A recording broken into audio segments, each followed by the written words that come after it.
ভাই আমরা রাশিয়ায়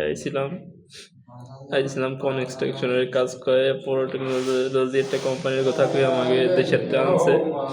আইনে আমাকে এই জায়গায় আইনে আমরা বাসা টাসা কোনো কিছু বুঝি না আমাকে এই জায়গায় আইনে আর্মিতে করে দিছে আমাকে এই জায়গায় আর্মির কোনো কিছু পড়ায় নেই আমাকে এই জায়গায় আইনের কিছু শোনাইয়ে তারপরে আমাকে এই জায়গায় করে দিছে আমাকে সই টই নিয়ে আমাকে এই জায়গায় ইউক্রেনে পাঠাই দিছে আমরা 30 জন আসছিলাম তার মধ্যে 16 জনটা এক জায়গায় রাখছে আর 14 জনটা আলাদা করে ফেলেছিল আমাকে 16 জনটা ফরওয়ার্ড লাইনে পাঠাইছে তা আমাদের সামনেই আর কি 6-7 জন মারা গেছে আমরা 4 জন আর কি ওই জায়গা থেকে জীবিত ফিরছি আমার হাতে আঘাত খাইছি বাম কানে কোনো কিছু শুনি না সোহেল ভাইয়ের ডাইন কানে কোনো কিছু শুনি না আমরা খুবই অসুস্থ আমরা এই জায়গায় কি সেক্ষেত্রে আসি নাই আমরা কোনো টাকা পয়সা কোনো কিছু পাই নাই বাড়িতে কোনো টাকা পয়সা ওঠাতে পারি নাই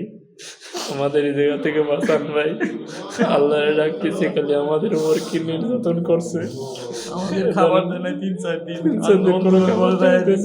ওই অবস্থায় অসুস্থ অবস্থায় কয় তোরা আবার যা মানে আমাকে চিন্তা ভাবনা আমাকে মাইনে ফেলা বাঁচান ভাই সরকারের কাছে অনুরোধ করি একটা ব্যবস্থা করুক দ্রুত আমাদের অল্প কয়টা ছেলে আর ভাই জীবিত আছে ওরা 4 জনের খোঁজ আছে আর 14 জনের কোনো খোঁজ খবর নেই আমাদের বাসা জায়গা থেকে আপনারা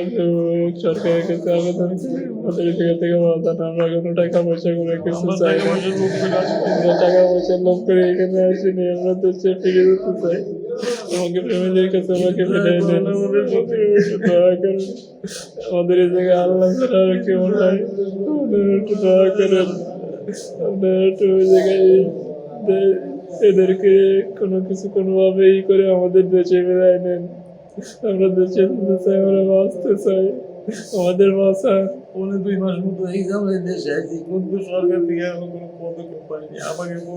কোনো সাহায্য আসে নাই আমরা অসুস্থ হয়ে ক্লিনিক আছি আমাদের আবার কবে পাঠায় দেওয়ার নাই না আল্লাহ ভালো জানে